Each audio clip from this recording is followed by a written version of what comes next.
Ça va. Bonsoir à chacune et à chacun. J'espère que vous allez bien. Bienvenue à ce conseil communal du 25 septembre 2025. Conseil communal durant lequel je dois excuser Monsieur Marc Ponsin, Monsieur Jonathan Dupont et Monsieur Michael Sauté. Alors, si tout le monde est prêt, on peut commencer notre ordre du jour par d'abord une prestation de serment. Donc, je vais vous expliquer. Donc, l'année dernière, on a eu l'honneur d'écouter 3 petits élus prêter serment pour 2 années de mandat au Conseil communal des enfants de notre commune. Mais il y a une petite conseillère élue de l'école communale de Muneau qui ne pouvait pas être présente. Et donc, avec Caroline Godefrin et Chefine en charge de l'ATL et du Conseil communal des enfants, on voulait demander à mademoiselle Nel Fatou Vincent de venir en ce début d'année scolaire 2025-2026 prêter serment devant nous. Est-ce que tu es prête? On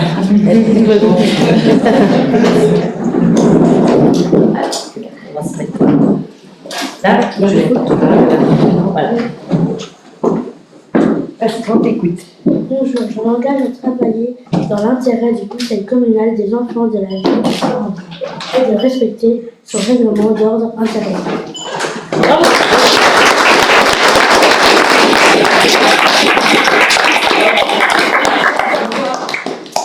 Félicitations et bon travail. Je peux juste faire une... Oui, bon travail. Oui.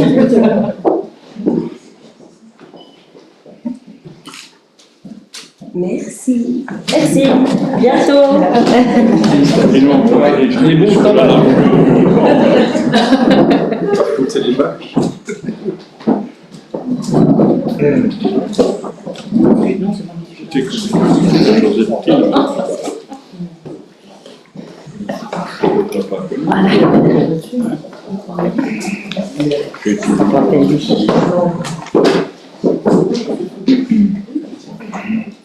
Bonne soirée. Merci, bonne soirée. Bonne soirée. Ah bah voilà. Salut chérie.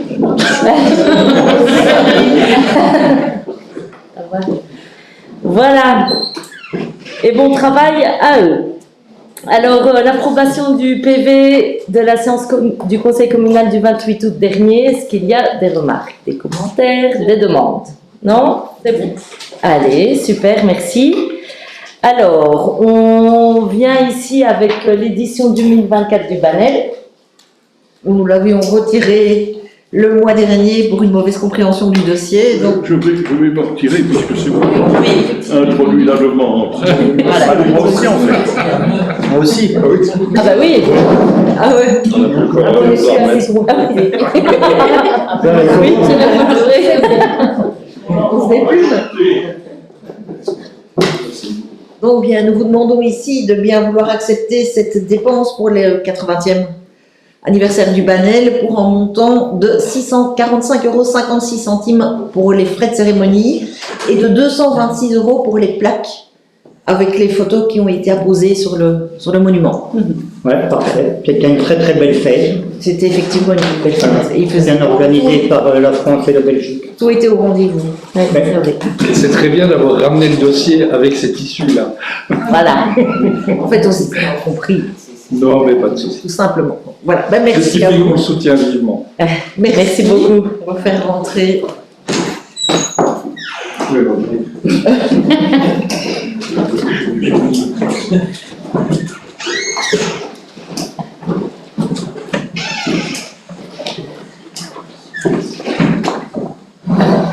Alors, le point 4 à notre ordre du jour concerne le Centre culturel du Beau-Canton avec le rapport annuel 2024, les comptes et le bilan 2024 et le budget 2025.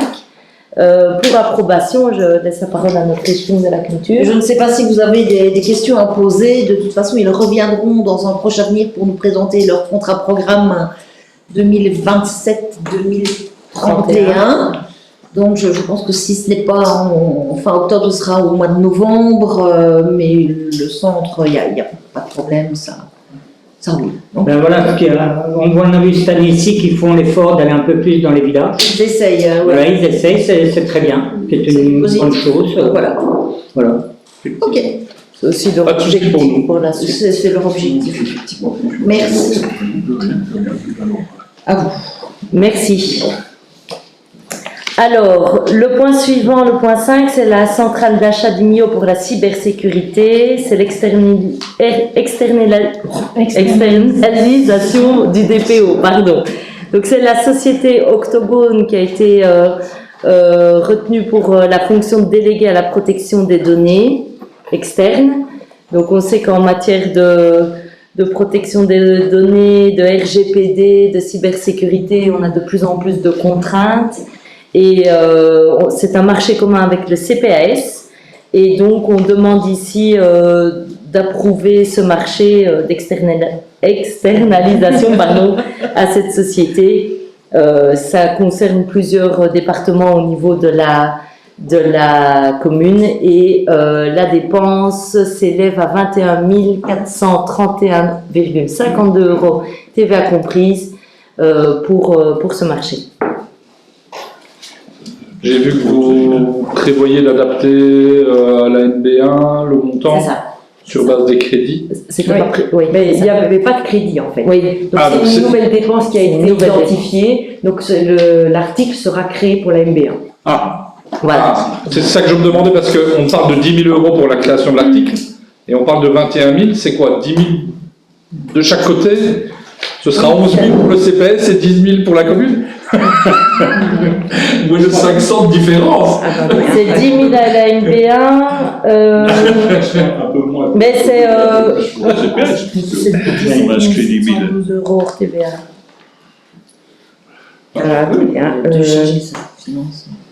c'est parce que quand j'ai vu 10 000, je me dis, mais ça se rajoute éventuellement à l'article général, parce qu'on a calculé qu'il y aurait la majoration. Non, c'est un puis, nouvel voilà. article. Il n'y en avait pas l'article. Ah ben voilà. Bon. Il n'y en avait pas l'article général. J'étais voir. Et je me suis interrogé si on... Mais j'ai pas été... je n'ai pas été vérifié, je me suis dit que tu le ferais. Il l'a fait, c'est un Il faudra bien On se vérifier connaît, au niveau Alice. de la LB, ce sera correct avec l'article par contre. Bien vu. Il faudra vérifier que ce sera bien correct. Oui, ben, sinon vous adaptez la délibération avec le 1000 € d'écart pour ne pas... voilà, pour moi il n'y a pas de problème. Hein. Vérifiez juste que vous avez bien les deux bons montants en fonction CPS et commune. De l'estimation, ouais. Oui, ça va. Ok, ça va. C'est bon? Oui. Alors le point 6, c'est le parachèvement des travaux d'aménagement du cercle Saint-Jean-Goul. C'est un avenant, donc il faut approuver la dépense qui est liée en fait à des travaux supplémentaires pour l'installation électrique. Donc Ça correspond principalement à la mise aux normes qui a été Oui. faite disons au que ça fait moment où le chantier a été repris, vu que les normes avaient changé entre l'ancien chantier et la reprise du chantier. Et on revient au conseil communal parce qu'on est en dépassement Voilà. du pourcentage au Oui, global c'est pas l'avenant, oui. sur l'avenant qui nécessite Ouais. le passage au conseil. Je ne crois pas. Je crois qu'on ne dépasse pas les 15%, mais il y a une demande de... D'ajout à la MB1. c'est pour un ajout à la La demande d'urgence pour le collège. Ah, c'est pour ça qu'il vient. C'est pour ça. Ok, parce que j'avais vu dans les considérants l'élément de majoration, je ne savais pas si c'était ça qui le légitimait. Mais c'est vrai qu'on en parle. Ok. Oui, pas de souci. Hein. Ça va? Voilà, merci. Alors, le point 7 est un point important également. Donc, c'est la rénovation énergétique de l'administration communale, du CPS et de l'espace rencontre. Alors, c'est un dossier qui date également d'un certain temps. Donc, c'est un dossier FEDER. Donc, à l'époque, il y avait un audit énergétique qui avait été réalisé en mars 2022 et qui a permis d'identifier une série de travaux à réaliser. C'est Idelux Projet Public qui a rentré, piloté et qui pilotera, moyennant votre accord aussi, le projet. Donc, ça a amélioré la performance énergétique et du bâtiment de l'administration communale, aussi de l'espace Florentville et du CPAS actuel. On sait qu'il y a du travail et on pense évidemment que c'est pour la saine gestion et l'avenir aussi de nos bâtiments qu'il faut procéder à ce type d'investissement. Pour un coût total estimé à un peu plus de 2 millions d'euros, avec un subside FEDER qui couvre 90% des travaux éligibles pour un montant estimé à 1 491 000 euros TVA comprise, dont 1 342 000, je passe mes virgules, TVA comprise pour les travaux subsidiés. Donc évidemment, c'est intéressant et on pense évidemment que en tant qu'exemplarité des pouvoirs publics, il faut aussi procéder à ce type d'investissement qui ne se présentera pas deux fois en termes de subsidiation. Oui, l'appel à projet tombe au mauvais moment au niveau des finances communales, mais on n'aura pas d'autres propositions comme ça dans l'avenir. Donc si on ne saisit pas l'opportunité maintenant, C'est évident. Quand on voit la hauteur du montant qui a été obtenu, parce que bon, à l'époque où on l'a déposé, on n'était pas du tout certain qu'on serait repris. Hein. Ah oui, Et donc, on a été très pour un montant de surpris, d'ailleurs. subside d'1,7 million. C'est vrai que c'est un petit peu dommage de voir la partie communale, parce qu'il y a la partie non éligible qui va monter un petit peu à 500 000. Maintenant, je faisais un rapide calcul, ça fait du 70-30, 70% subsidié, 30% au final. Mais communal. 60-40 avec les honoraires. Oui, mais il y a une partie aussi sur laquelle ils interviennent aussi avec les honoraires. Donc, ça, on ne l'aura de toute façon nulle part. Et ce que je trouvais très intéressant dans le dossier, c'est d'avoir mis l'argumentaire sur ce qu'on pourrait obtenir en UREBA, qui montre qu'on n'arriverait jamais à aller chercher des montants pareils. Donc voilà, félicitons-nous de ça. On a vu un gros dossier concernant ça aussi dans la commune voisine, pour le bâtiment Oui, tout à fait. de Jamoigne du Château du Fin. Donc c'est quand même très très bien d'avoir ces subsides européens. Donc, et c'est un subside qui est moins compliqué que l'UREBA, dans le sens où là on a un cahier des charges qui a été établi c'est une esquisse de cahier des charges, on va dire, et le but c'est vraiment d'atteindre le résultat de diminution de dépenses d'énergie. Donc on va pouvoir adapter un petit peu plus finement ce cahier des charges, on n'est pas coincé comme un UREBA nous aurait fait. Et voilà, et puis j'ai regardé le montant estimé de diminution des frais qui est à 20 000 annuels, qui à mon avis est un peu sous-estimé, je pense. Et donc, mais bon, il vaut mieux avoir une bonne surprise par après. Enfin, de toute façon, dans tous les cas, c'est un élément de valorisation du bâtiment, en lui-même. Donc, on ne peut qu'aller dans le sens de la décision que vous nous proposez. Et donc, vous êtes aussi OK de désigner notre coordinateur POLEC comme représentant de la commune. Bien évidemment. Ce sera notre contact auprès d'Idelux Projet Public. Pas de souci. Très bien. Ça va ? Merci. Et vous avez vu le timing, ça va être... Oui. Ça va être des beaux travaux. Merci. Alors, le point suivant, le point 8, c'est l'adhésion de la ville de Florenville comme commune du commerce équitable. Je ne sais pas si tu veux présenter ou je présente. Caroline, c'est pas à deux. Donc, c'était inscrit dans notre déclaration de politique communale. Et donc, ça se concrétise. Et donc, vous voyez ici qu'on a une charte à laquelle on adhère via ce point. Donc, il y a plusieurs critères à remplir. Donc, il faut voter une résolution en faveur du commerce équitable qui engage l'administration communale à consommer du café et au moins un autre produit équitable. Il y a aussi le fait que des commerces et établissements ORECA installés sur le territoire de la commune proposent au moins 2 produits du commerce équitable à leur clientèle. Les associations, les écoles, les entreprises et les institutions consomment des produits équitables, locales, sensibilisent leurs travailleurs et les élèves au commerce équitable. La commune communique sur sa participation à la campagne, organise au moins annuellement un événement de sensibilisation au grand public. Un comité de pilotage diversifié et représentatif des acteurs locaux coordonne la campagne et mène la commune à l'obtention du titre. Et aussi. Il y a un point spécifique pour les agriculteurs de chez nous. La commune soutient une initiative en faveur des produits agricoles locaux et durables. Alors, au-delà de l'adhésion que nous vous demandons aujourd'hui, j'en profite pour vous dire que concrètement parlant, ça s'organise déjà dès la semaine prochaine, parce qu'il y a toute une semaine du commerce équitable qui est organisée à partir du 1er octobre jusqu'au 12 octobre, c'est un peu plus qu'une semaine d'ailleurs. Et il y a toute une série d'événements, d'informations, d'actions qui sont présentées. Il y a un comité de citoyens très actif qui s'est mis en place pour monter le projet, moins et mieux. Et donc, voilà, je ne sais pas si tu veux ajouter. Voilà, je pense que tu as tout dit, sauf, enfin, je veux quand même mettre l'accent sur justement ce groupement de citoyens qui a vraiment remué ciel et terre pour pouvoir créer cette douzaine du commerce équitable, et je les en félicite parce que c'est un travail de titan. C'est du boulot, oui. Et donc voilà, ça rappelle aussi nos enjeux, je pense, locaux, ruraux, et ça ne fait pas de mal de rappeler les bases essentielles d'un commerce équitable, local et sain et durable.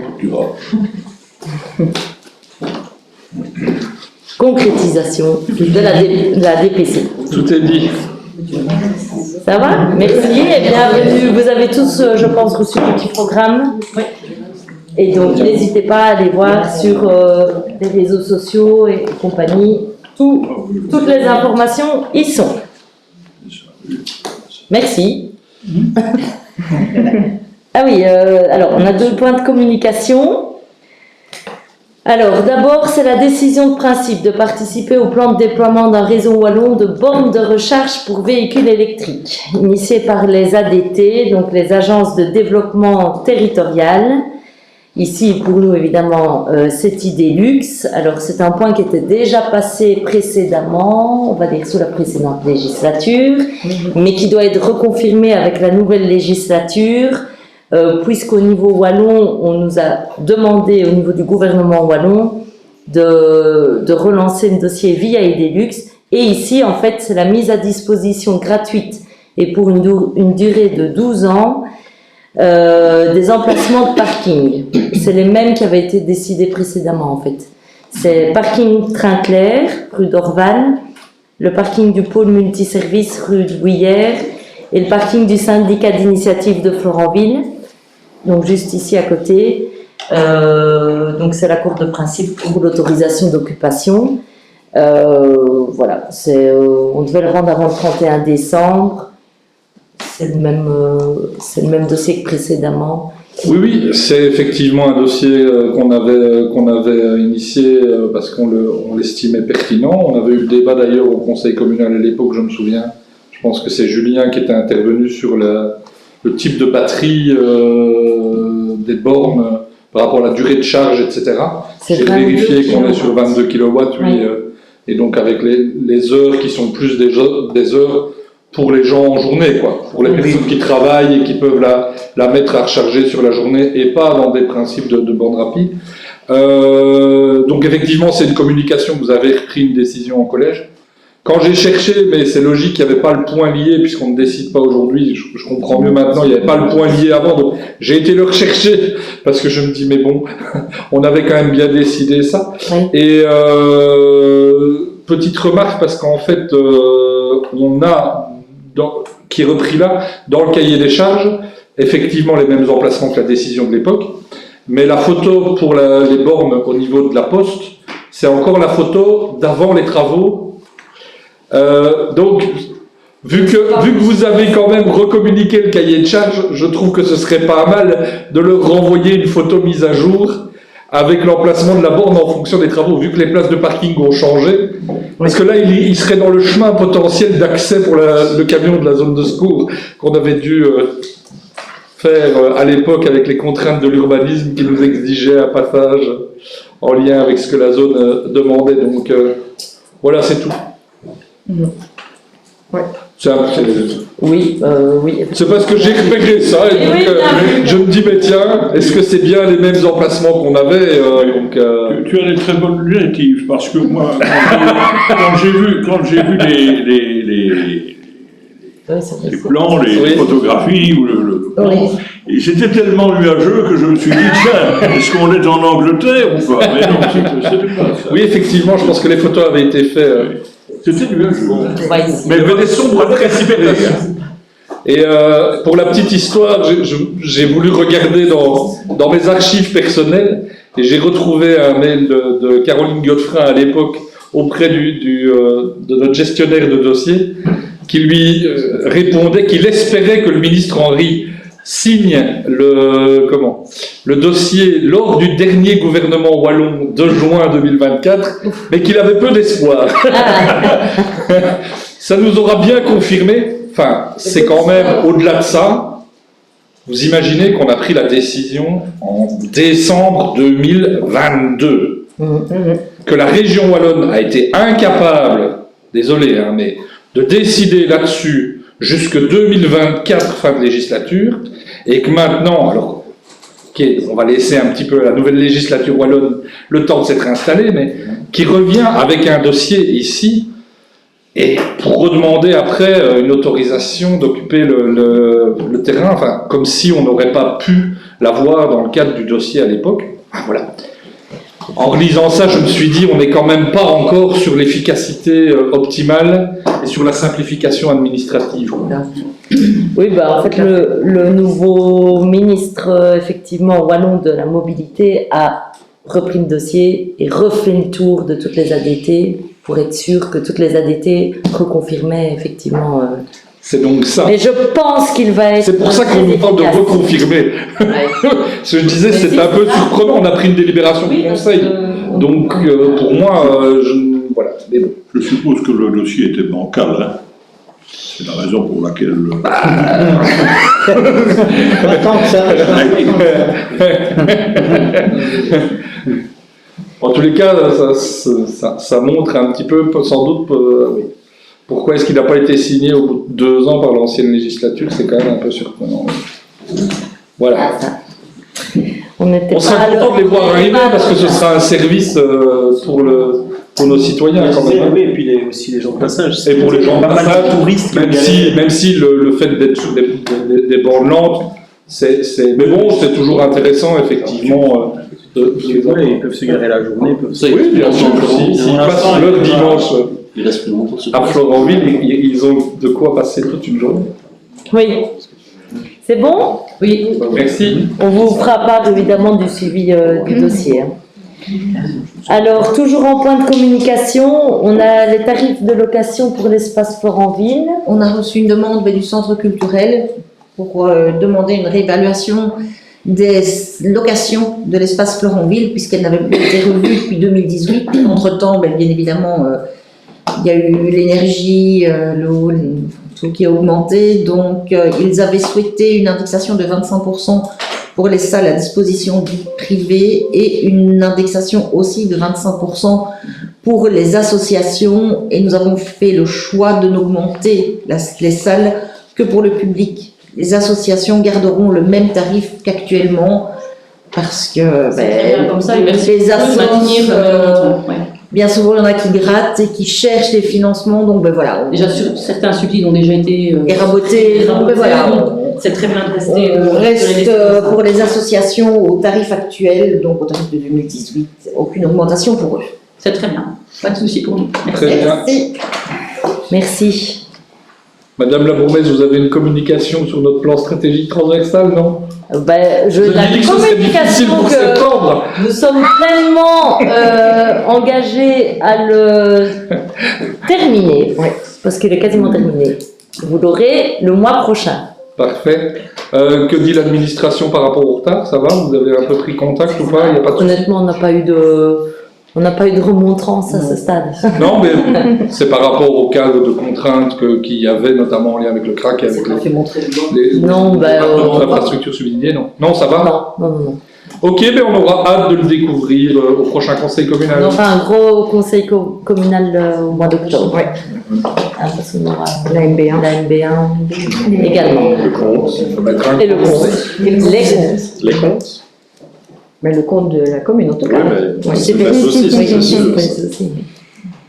Ça va? Parfait. Oui. Ainsi se termine la partie publique. Conseil public. Bonne soirée à toutes et à tous. Bonne soirée. Merci.